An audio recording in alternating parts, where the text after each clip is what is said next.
Good afternoon, everyone, and thank you for joining us. I'm Christina Fox, the CEO of Tech Alliance. As the Regional Innovation Center for Southwestern Ontario, Tech Alliance is committed to people who have big hopes, big dreams, and see big opportunities.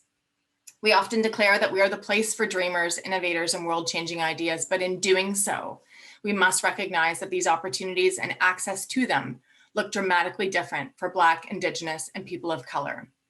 For too long, the homogeneity of the tech sector has reinforced oppressive and exclusive systems, contributed to biases, and stunted growth for diverse talent, as well as innovative companies that require their world-changing ideas.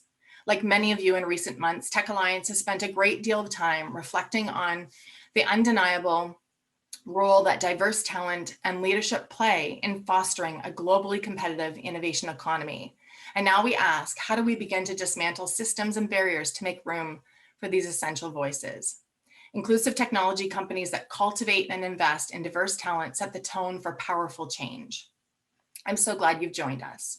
Today, let's challenge ourselves and discuss how we can ensure our region's emerging and world-class companies become spaces that prioritize and harness diversity, uncover and unlearn biases, and enable Black voices to lead. Before we get started, let me share a few key points.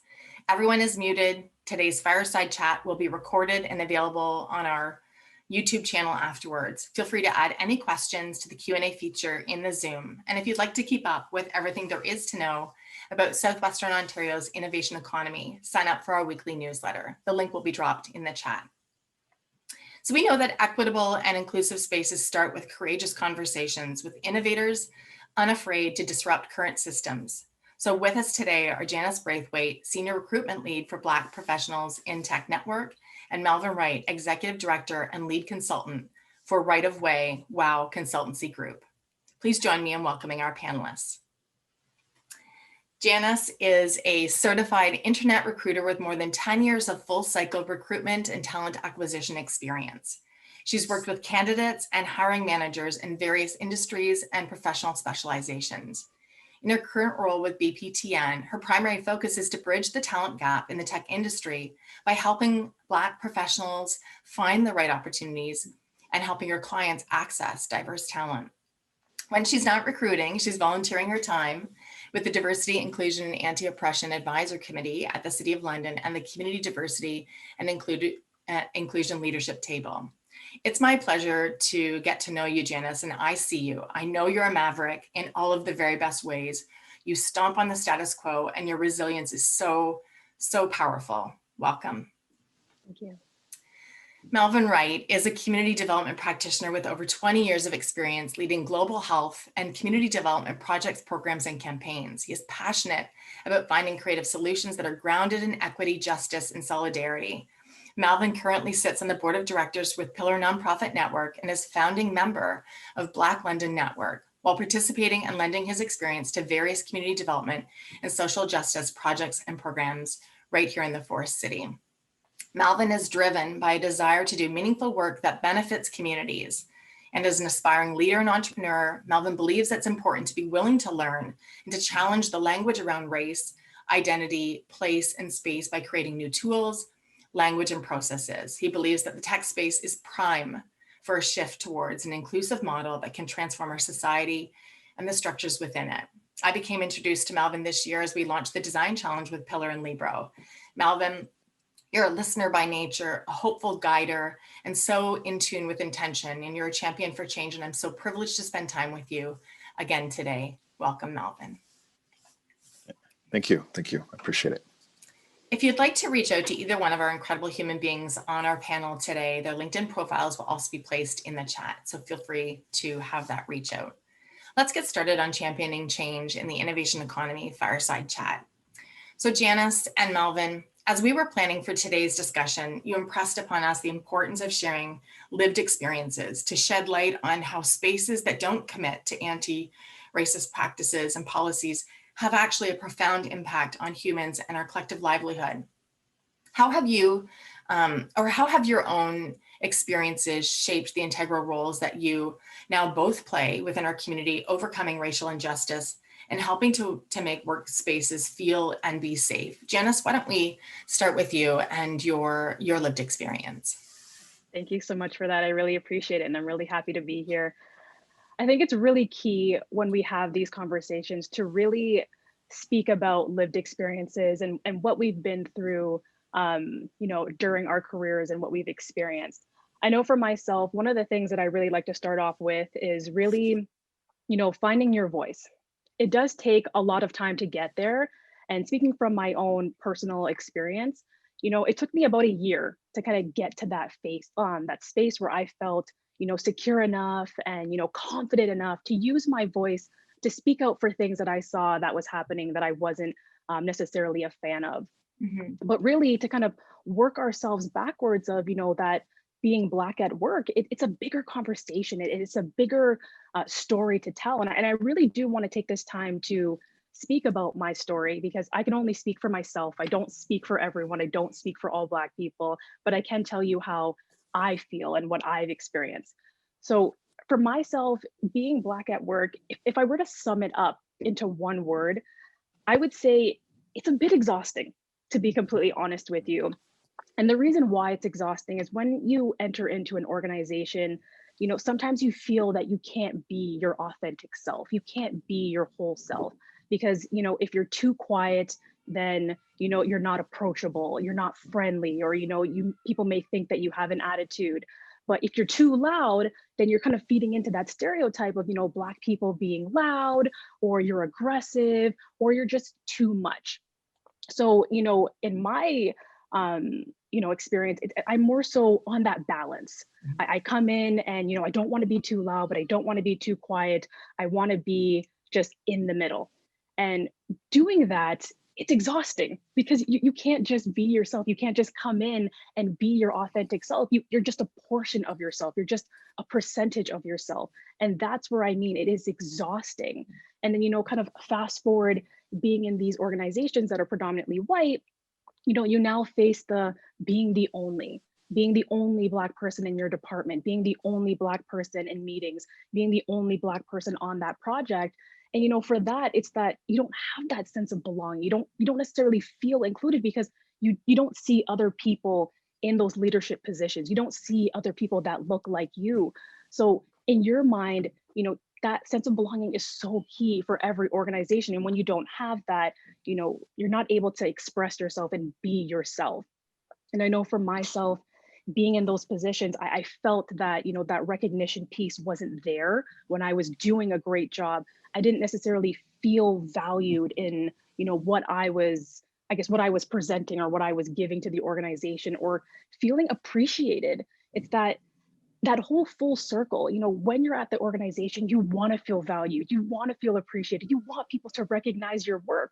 So when you don't have that, you start to think, well, why is it? Is it because of my race? Like, is it because of my gender? Like, what's the reason for that? And I don't believe that anyone should feel that way when they're in their organization. It's also, as I mentioned to before, using your voice. So when you're able to voice your opinion about how you're feeling and certain things that you see that you don't agree with, but when you don't see that accountability piece, then it's that lack of trust that you have. You don't believe that if you're able to use your voice and speak up for the things that are happening around you, that things are going to actually happen in a timely manner. It's, the lack of development opportunities. I know a lot of people, have mentors and people advocating for them and pushing them to the limits to get them to that next level. But for myself, I didn't feel like I had that. I didn't have someone in my corner to say, hey, like, I'm going to advocate for you. I'm going to say, like, this is what you've been doing that's great, that maybe people don't recognize, and get you that recognition that you need. So you need those internal cheerleaders in your organization, those mentors, those sponsors that are going to be there to advocate for you. And when you don't have that, you just feel like you're not going to be able to get to that next level. It's also that, when you're the only, Black person, let's say, in your department, and you're in charge of diversity and inclusion, it gets to be a lot because it's a bigger initiative. It's not something just for one person. This is something that the whole company needs to be on board. And it really does have to start from the top, from the CEO, from executive leadership. Like, everybody has to be on board. So when you have those people of color in those positions, and that's something that they're in charge of, you just feel like maybe it's not something that everybody cares about. it's a you thing. Like, you've got to do this, because if you don't, then it's not going to be at that level, because you're now representing your entire organization. Everybody is like, you feel the weight on your shoulders. You have to produce, you have to do well.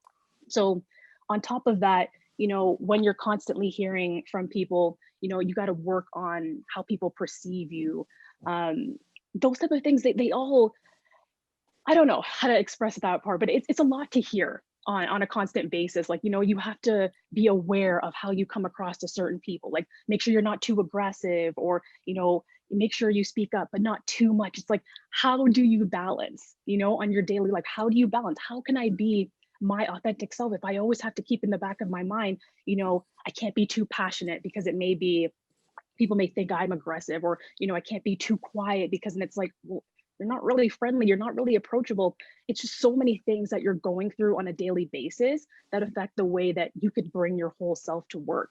I won't get too much into like microaggressions that we face on a daily, weekly, and monthly basis. I've heard so many times people come up to me and say, like, oh, like, I wish your hair was straight. Like, I think you look better with your hair straight. And it's like, well, thanks, but I'm trying to embrace my natural side. Like, that's who I am. That's a part of me. So when you deal with those microaggressions, it takes a chip out of you, like, every single time. Like, it makes you feel uncomfortable. You feel insulted. But once again, it's taking it to that next level, using your voice. And once you do that, actually seeing people held accountable for their actions. But that's a bigger conversation. That's a bigger picture. But I think that's a little bit of a snapshot of what it feels like from my perspective to be Black at work.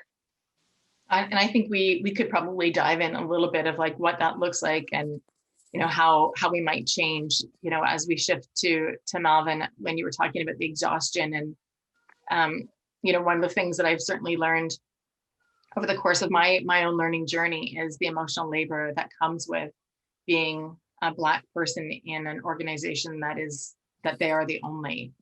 So I appreciate that you've shared that right off the top. My hope is that through today's conversation, that we leave that with our guests and with ourselves to continue thinking about, how do I make sure that that's front of mind, that the emotional labor that my peers are carrying, there's got to be a different way of doing that. So with that, Melvin, why don't you share a little bit with us about your lived experience and some of the ways that that you can share with our audience some moments to reflect. Yeah, thanks once again for this opportunity. And I think I would agree with Janice in so many ways. I think the piece that I think I really want to highlight is it's called code switching, right? And oftentimes, I think for a lot of us, for a lot of Black people, and I think a lot of people of color in many ways, often you have two faces, right? There's a mask that you put on when you come to work and when you're at work, and then there is your authentic self. And I think what's really interesting is that those two pieces, those two faces, rarely ever meet. And I think it's really fascinating being.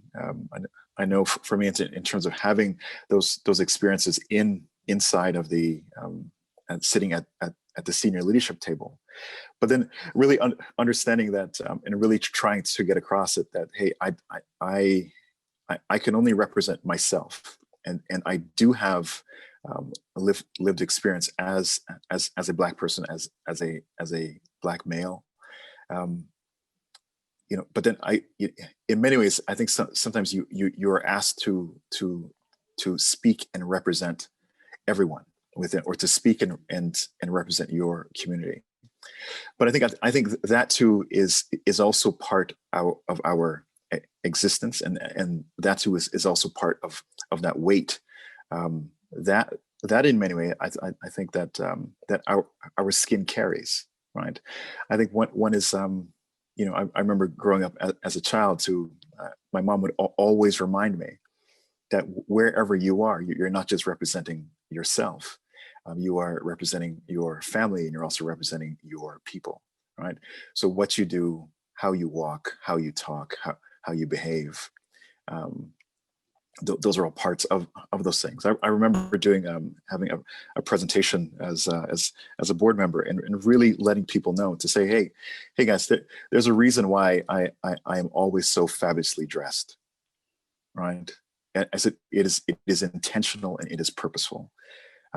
And I remember one of the board members said, do tell us why. And I said, well, because I want white people to feel comfortable with me in this space. That is why when I dress, especially to work, I'm dressed to the nines. I mean, to the tip, from the shoes to my hat to my coat, everything. And it's not often about my comfort. It's about ensuring that those around me are comfortable with me being in that space, right? And part of that, to put those clothes on in itself is a necessary performance, right? And I think oftentimes, I'll be at work even on casual Fridays. I'm not even casual, right? And oftentimes I'm at a miss sometimes, because I'm like, oh my God, I would never even think about wearing that to work, because oftentimes we don't want to give anyone any excuse to say that he or she is not fitting in. Right? And I think it's, I agree in terms of, I remember Janice said that, if you're too quiet, then you're unapproachable. If you're speaking too much, or even being especially in a position of leadership, then it's your leadership style is called into question. And I find it's always very interesting when it's your time for your yearly review, and to see those remarks as they come up.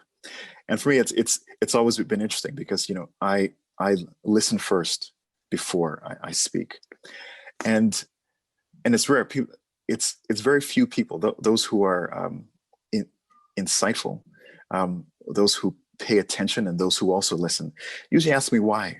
Why is that? And no one knows, in terms of, I had a very bad stammer as a child.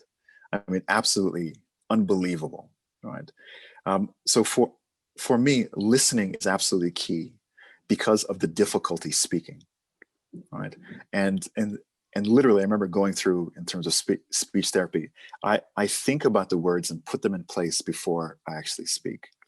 But what's really interesting is that in a lot of the workplaces that I've been, that has often come up in my performance review, right? Without anyone asking. It's like, hey, Malvin, what's up? Or this is this particular to you, or why is this? So I think oftentimes I think your behavior, your presentation, and you being in that space is often called into question. And oftentimes, hey, even though I've been successful in all of those rooms that I've been in, there's always some fear going into those performance reviews. I can tell you honestly, even though I may have, I've done what I've been asked to do, because there's always a sense of uncertainty, and there's a bit of a notion within the community that says oftentimes we are the last hired, but we are the first fired. Right? And I think this is circulated amongst us as a community and as a people. So sometimes you are constantly confronting those ideas and those notions, your own right, in terms of RITE, to be in that space as with everyone. And then, can you be authentic in that space, right? And I think those things add so much pressure, right, to you, and you're constantly, the pressure is always put on, and it can build. It can build on you, and I think that in itself, I think it can be very stressful, in a very unnecessary way, and your self-confidence can be called into question time and time again. And I think, in many ways, I think what's amazing, there's a lot of writing from Black authors that speak about, oftentimes when we go out to work, it is our families that have to build us back every time we come home. It's the same thing for us sending our children out to schools.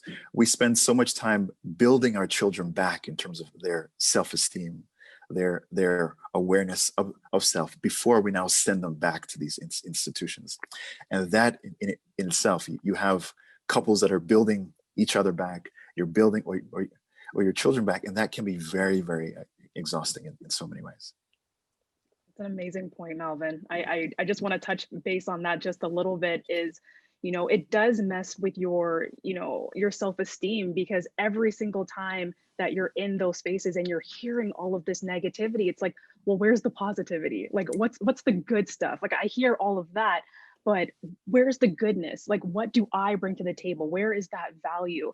And I agree that, you know, every time you go home, it's just so much that you have to deal with, so much that you have to pump yourself up for the next day, only to go through it all over again. So it's like our spouses and the people are in our households, like they're the ones that, you know, have to hear about these stories. And you're correct, they're the ones that have to, you know, pump us up to get us back to go through those doors again and to experience it over and over again. And that takes a toll on our mental health. And that's a whole nother discussion in itself, but it shouldn't be that way, that, you know, we hold so much at work that, you know, by the time we get home, you know, we're now offloading that onto the people within our household, and we need to be built up before we can, you know, get back into the workplace and do it all over again.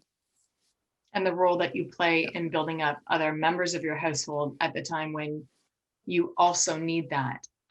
Gosh, the way that you're describing that today, both of you, when it comes to families and the dynamic of really being pumping each other up and increasing that confidence and talking about value, and then to be prepared to step back into the world every day. That's very profound, very profound. Wow. Okay, so I'm gonna shift to another question. You know, because you've shared a little bit about in the workplace and highlighting performance reviews and highlighting, you know, personality at play, and, you know, when to listen, when to speak up, when to be passionate, when is it perceived to be not passionate, but instead aggressive or aloofness because there's some reservation. I think that people might think that they're on the right track in world-class companies and organizations across our region with regards to intentionality. So Melvin, when we see teams making equity and inclusion a priority, what does it really look like? And are you able to share examples of folks that you know are doing this well? You know, sort of like to offer us a true north experience, that if my organization, our technology companies across our region could aspire to look like, feel like, be like, you know, a place where there's intention related to equity and inclusion, what might that look like? Melvin, could you kick us off, and then Janice, we'll have you jump in too. Yeah, you know, I think great question. You know, I think from a aspirational point of view, I think organizations, companies really have to have, I think especially in that, what are you hoping to achieve? And I think from a equity, diversity, and inclusion point of view, and I think it isn't simply just in terms of we're not speaking about numbers, and we're not speaking about quota. I think it's about, I think from a representation standpoint is I feel, you know, I completely understand the drive to find and access the best talent. I think as a organization, as a company, I think that's what we are looking for. But oftentimes it is what does that process look like? Right? And all things being equal, when all things are not equal, you know, how are we in engaging? How are we seeking talent? How are we finding talent? How are we discovering talent? How are we onboarding talent? And how are we supporting people when they come through the door? I think these are all critical questions that I think organizations really need to take a look at, because I think, simply put, you cannot use the same approach, the same language, the same processes, and hope to achieve different outcomes. It's not possible, you know. And I think I think one has to really take the time to understand and to really discover what are those channels, what are those frequencies that people of color, in terms of tech talent from within Indigenous communities, tech talent within the Black community, where do we go to find this talent? Does the infrastructure exist? And is it simply enough for us to post an ad on in Indeed, Monster, or whatever that may be? And I think I think it's no, because I think it's a very dare I say, I think it's a bit I think it's a lazy approach, right? I think and it lacks that innovation, but I think one has to really take the time to tap into those communities. And I've always felt that sometimes tech companies within the sector, I think there needs to be conversations with communities of color, within London, across the Southwest, and identifying where those communities are, and having those conversations about, in terms of, this is what we're trying to do. What do we need to do so we can achieve this? But I think if you're not having those conversations, and understanding that those conversations take time, and oftentimes, and you have to understand the context, that you may send an email, but no one may get back to you for 2 weeks, right? But that too has to be part of that process. And maybe it's about, you have to call, you have to email, but you have to commit to that process, whatever that process may be. But you have to have a plan in place. You have to have targets, I think, in terms of both from an engagement point of view, and then from a, but there has to be those steps along the way. For me, I think the talent exists, but I think it's about how we intentionally and purposefully look, seek, and also uncover. And then when you do find talent from these communities, that the onboarding process cannot be the same thing, right? And you really have to understand, in terms of, I think, as Janice mentioned, so many of us are looking for those opportunities, but also, I think, specifically looking for someone who's going to be in our corner to say, hey, I'm overjoyed that you are here, that you bring a different way of thinking, right?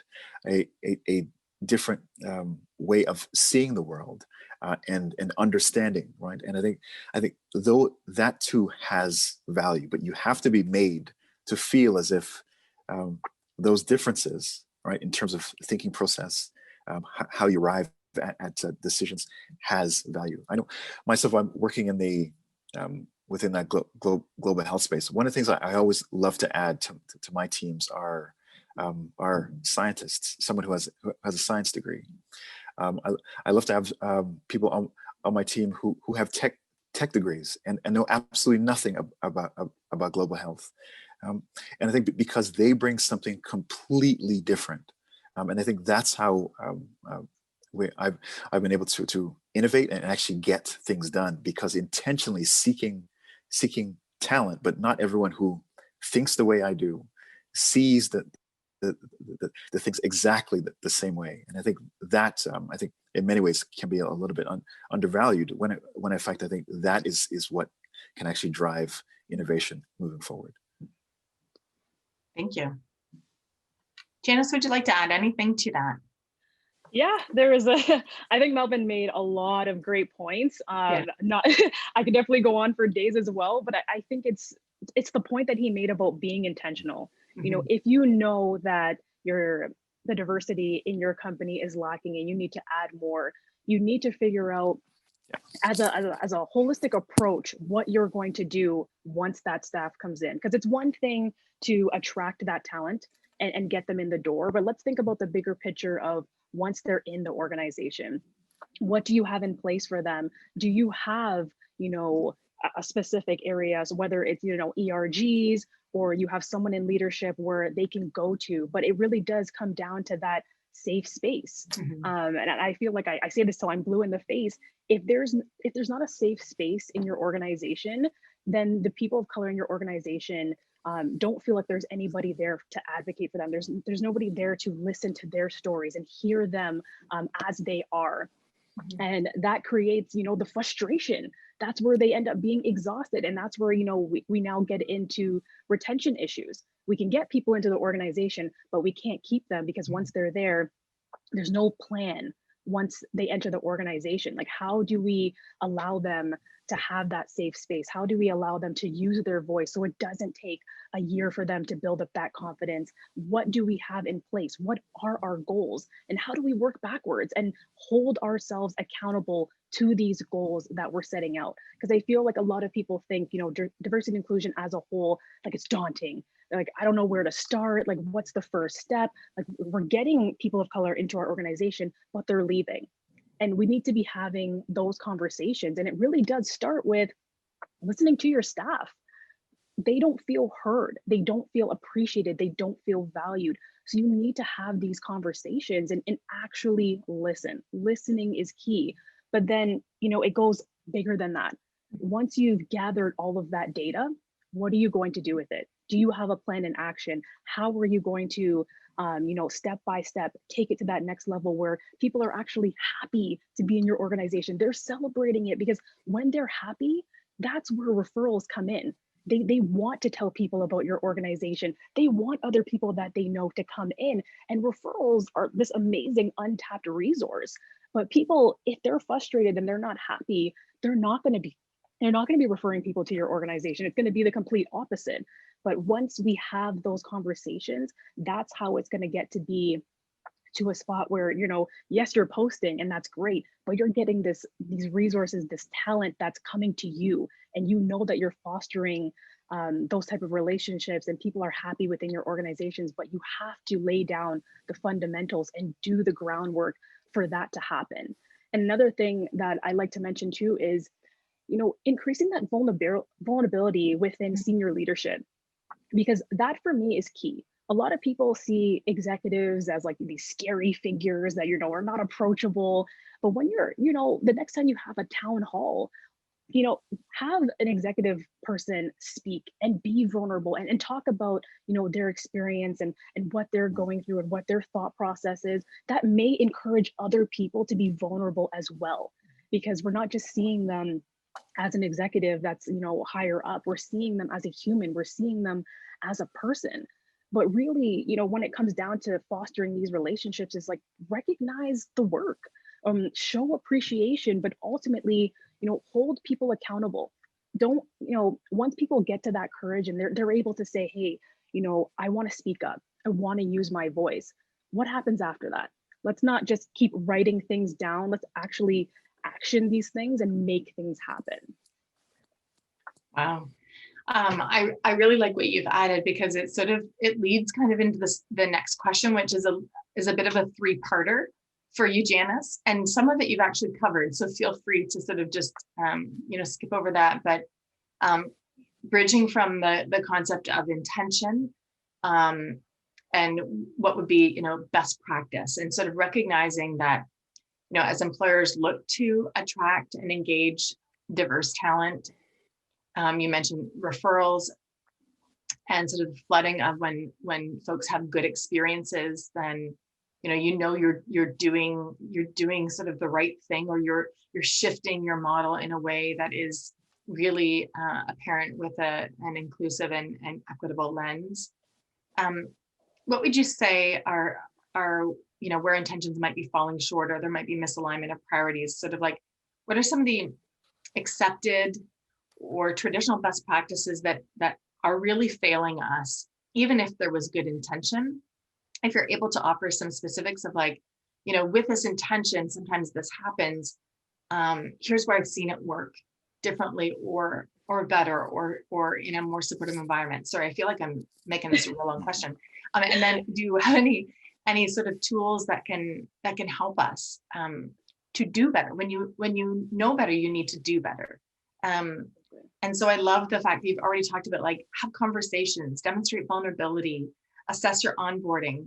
Is there anything more that you can add to that of, like, from to, if it looks like this, it could get to this, based on some of those tenets that both you and Melvin have shared?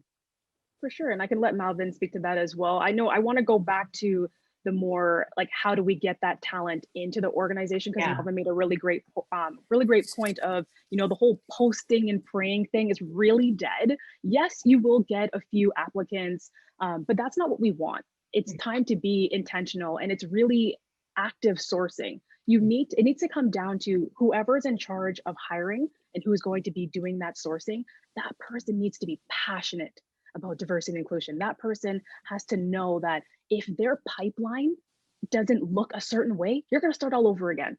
Yes, it takes a lot of time, but that person needs to be intentional. That person needs to actively go out there and find that talent, whether, that's using LinkedIn, or that's, leveraging community partners, or that's reaching out to companies like BPTN, where I work for, where you're being intentional. You know that looking at your org chart, that you need more diverse talent, but you're going to take these steps to make it work and to make it happen. And that is not just posting, because now it's like you're only getting a certain amount of people, where you need to go above and beyond and grab that talent. And that's where I was talking about the whole referrals. If you have an organization that you are celebrating people of color and they feel safe and they're thriving, they're going to refer to you people that, even if you posted, probably weren't going to apply. That's that untapped resource.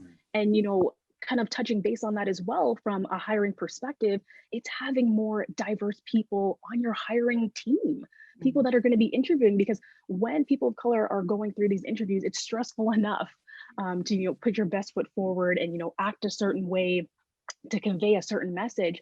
But when you just see just white males or white females on your interview panel, that's basically a representation of what the company is going to look like and what the executive leadership team is going to look like. So if you're able to have diversity within your hiring, that's going to be key. And then also, we haven't really touched base on anybody that's going to be hiring needs to have some form of unconscious bias training, and not a one-time thing. This is something that's constantly going to be happening, because I've experienced that countless times while I'm interviewing people, and someone makes a comment, about an accent, or someone makes up a comment on someone's demeanor because they don't understand the history. They don't understand why someone's acting that way. And, it gets into that bigger discussion of, culture fit that we're not using anymore. We're doing culture add, because we're not trying to fit into a box. We're here to be that addition. We're here to add value, because that's the whole reason for this conversation. So it really, sometimes you have to take a step back in order to get to where you want to be. And these are the things that we need to look at. If we want to attract that talent, we have to look within. We have to fix what's within the organization before we can even make that next step to, reach out to organizations that are going to help you get that talent. Because once they get there and they leave, it's a vicious cycle. So we got to work within first. Wow. Melvin. I'm chomping at the bit here. I think for me, the elephant in the room has often been that anti-Black racism and anti-Indigenous racism exists within the BIPOC community. Okay, and I think that in itself, for me, I think that's in terms of pulling the curtain back. Like as in the Wizard of Oz, to really see what's happening. So oftentimes I find it isn't enough, right? Often to say that, that we have diversity, and you look around the room, you have people of color, yes, but oftentimes the most, I think, sometimes is for me sometimes a true act or a true representation, or the true performance of that, is because oftentimes, and I believe, I think sometimes the most subversive act oftentimes is to have, if you have, and I will say this in a very honest way, is to have Black and Indigenous people in the room at the senior leadership table within positions of the decision making, because I think that's, for me, that is but then again, there's also, it's like, so it's not, I think these pieces are so complicated, but the pieces, it's not every person from the BIPOC community is an ally. Okay, and I think oftentimes that there is an assumption that we are all working towards the same thing. But I think being rest assured that sometimes the greatest challenge is that the level of anti-Black and anti-Indigenous racism that exists within BIPOC communities. And oftentimes when that is brought up, many people from other communities, sometimes there's this pause. We really have to think, and we have to address, and we have to go back and be self-reflective at the exact same time. Okay.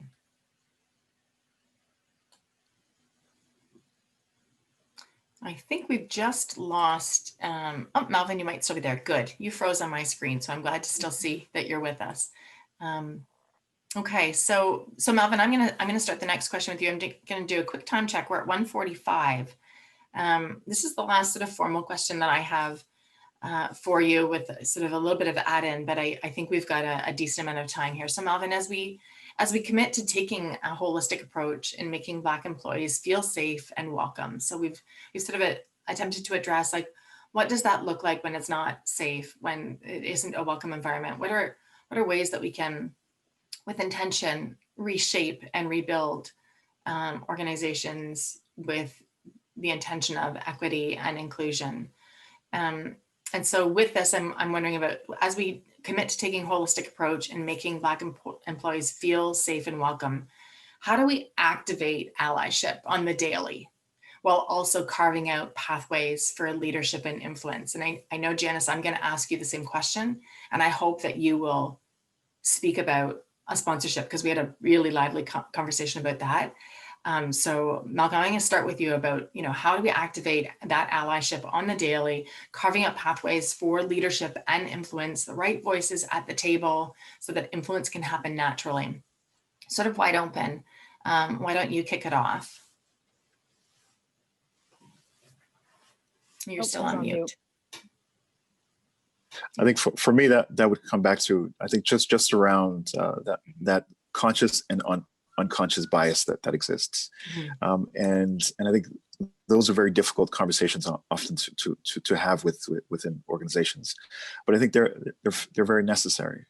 And I think oftentimes, I remember they say oftentimes those of us who exist on the periphery understand the center more than the center understands us.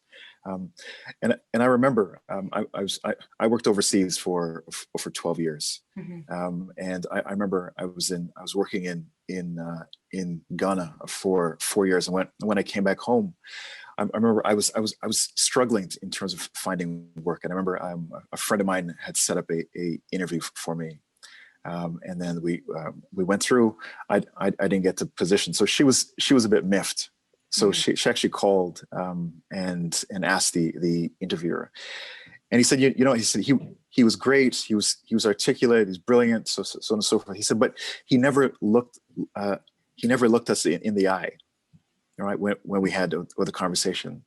And then she was like, but wait a second, you know that he was just working in Ghana, in West Africa, for the last 4 years, where like you don't look someone directly in the eye because it's seen as an act of aggression, right? So I think oftentimes we there's a set of assumptions in terms of language which is spoken and language which is unspoken, and I think so. I often think, as I said, those at the center really need to take the time to understand a lot of those, what is codified, what is written, what is unwritten, what is spoken, what is unspoken, because oftentimes that's where a lot of those things can be misinterpreted. Things can be misunderstood without because we haven't taken the time to intentionally find out or understand in terms of the context, in terms of where you're coming from, the background in which you are coming from, and then some of those norms, right, in terms of behavior, gestures even, right? And I think that takes time, that takes commitment, and I think for me that's always been some of the best examples in terms of people taking the time to really understand the context in which I live on a daily basis. Because as I said, we on the periphery understand those at the center much better than the center understands us on the periphery. Wow. Thank you. Okay. Janice, would you like to add to that? Yeah, Malvin made some really great points as well. Yeah. I know I wanted to touch base on, you mentioned allyship, which I'll be quite honest with you, not a fan of the word. I find it to be more so performative, where people are all about, saying they're an ally just to say that they are, but they're not actually doing the work to be that advocate for people. And for me, being able to see that, or, someone just doing that talking but not doing the walking, that's why it's more so a supporter approach. Like, if you care, then you need to speak up even when that person's not in the room. You need to be that advocate, outside of the workplace as well as inside the workplace, and just constantly know that you're there to help and assist, but for the most part you care. It's all about that caring aspect. You're not there to prove to someone that you're an ally so you can get a promotion. Like, it's not about you, it's about other people and getting them that seat at the table. And that's why I do say I'd rather the term be like a supporter, and that you're advocating for people, because sometimes we need that. Let's be honest. That's where that whole, I always believe that everyone should have, a mentor, but also that sponsor as well in the organization, because that sponsor is the person that's going to advocate for you when you're not in the room. And whereas your mentor, exactly. And that's what we need, because I feel in my entire career, I never had that. I never had someone when I wasn't in the room that was speaking up for me, that was advocating for me, saying, you should appreciate what she brings to the table. Like, this is where she needs to be. She deserves a seat at that table. She deserves to be in that leadership position because of X, Y, and Z.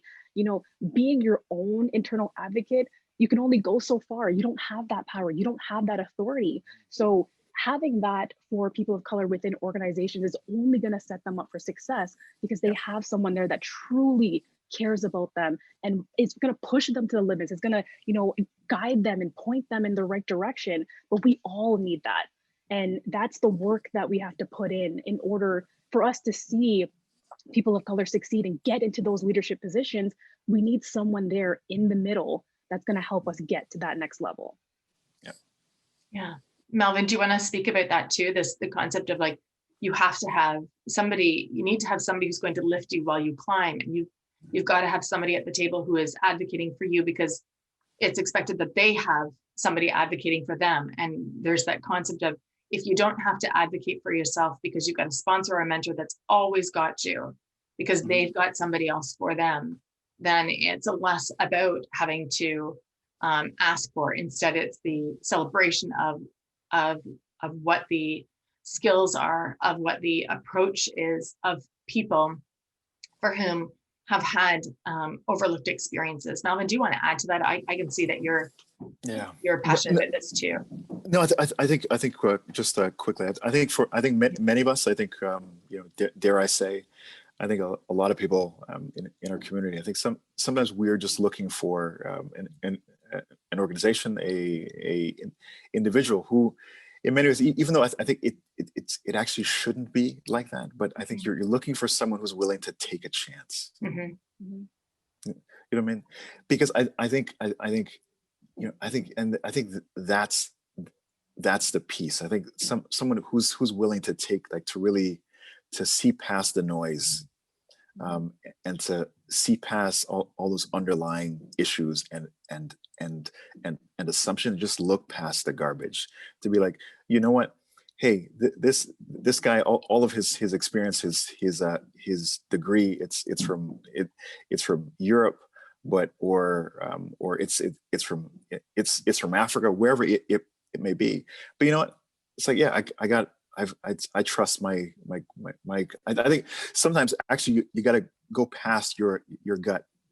Yeah. Right. And I think it's about, I think sometimes a lot of us are just looking for someone to just take a chance. And I think we can grow and we can be better for it as a organization by bringing in a very intentional way, uh, this talent or targeting members of this community to say, let's provide those opportunities, and let's throw, I don't think it's about caution or even being risk averse. Is that the talent exists? Yeah. I think a lot of people are just looking for that opportunity, just a small crack in the door to get in. So yeah.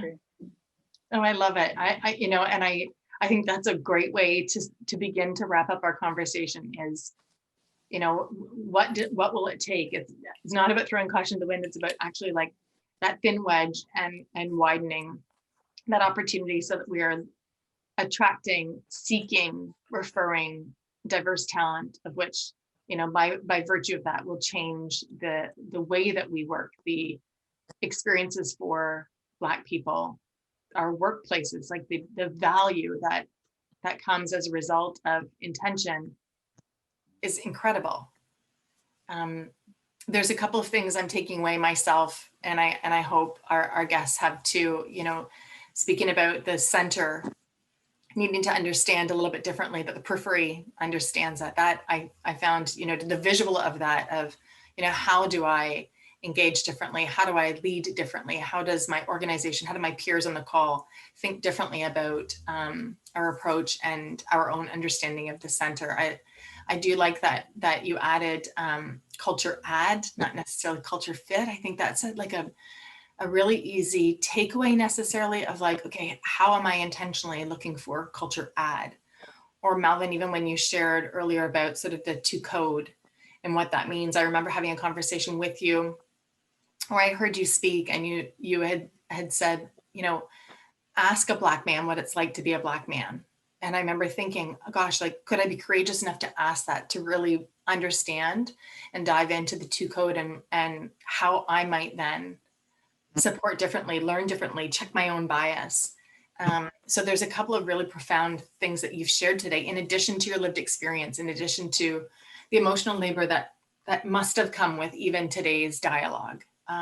Knowing that an invitation to both of you to have this fireside chat, to have this public exchange, and the preparation that you undertook for today's conversation, I offer my thanks to you with like deep gratitude, because you've shared some, takeaways, and I don't want to minimize that, but I think there are some things that where intention exists, but people are like, well, what does that look like? If I don't know what that looks like, or that feels like, how do I ask?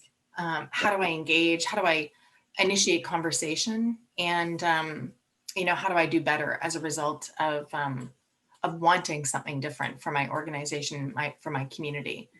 I'm sort of gonna wrap it up there, unless is there anything else, Janice or Malvin, that you would like to add to leave before we wrap up, before I offer some additional thanks to you. Malvin, would you like to go first? Is there anything more that you'd like to add to leave with our guests today?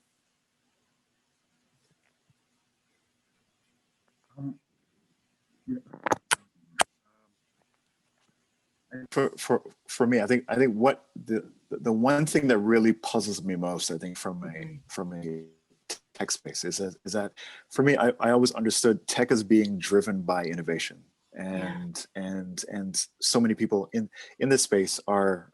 I don't think that sort of. I think they're not risk averse people, right? And so I think in many ways, what puzzles me most is if the sector is driven by innovation, driven by creativity, driven by individuals who can bridge that cerebral gap between the right and the left brain, right? Then in so many ways it strikes me, or I think it goes against in terms of then why do we hold on to such old ways of thinking when our sector has only it thrives because we embrace new ways of thinking. Yes. And if we embrace new ways of thinking, we also have to embrace new ways of acting. Right. And I think so for me that's the great contradiction that I find within this space. And that there is, I was telling someone earlier today, I said, there was a reason why Zuckerberg and Bill Gates went to Nigeria, I think last year, right? Like, because they know that's where the best tech talent is, right? And in many ways, I remember I was reading an article, they're talking about that in many ways they feel that Silicon Valley is tapped out, right? And the growth and who has next is it's in Lagos, it's in Rwanda, it's in Africa, right? And I think, and it's really interesting that as a space, if we want the best talent and we want to move forward and we want to innovate and we want to drive change, then this is where it's embracing of this. Yes. That's where if you want to lead, if you want to be at the forefront, put those systems in place where you can get the best talent, attract the best talent, and keep the best talent by creating safe spaces within your organization, so people of color, Black people, Indigenous people can thrive. Yes. in your organization.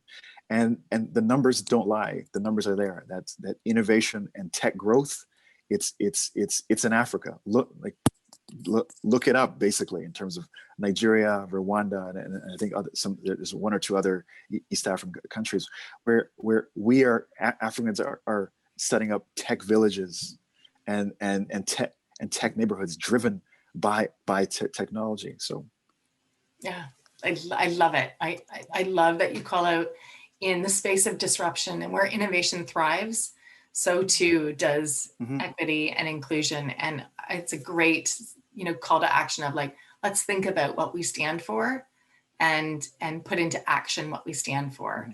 Thank you. Yes. Yeah. Janice, anything more to add? I'll keep it brief. Melvin was able to touch points on a lot of things. Create these safe spaces, have conversations, know that if you want to make a better, like if you want to make change happen, it needs to start at the top. So it needs to start with the CEO and the executive leadership, recognize their work, show appreciation. And if I can leave you with one thing, it's hold people accountable for their actions. That's how we're going to do better. Amazing. Thank you. So, to our audience, and for those who may watch this Fireside Chat as a recording, we implore you to consider today's courageous conversation on your journey. Think about disruption, think about accountability. There's so much more learning to do.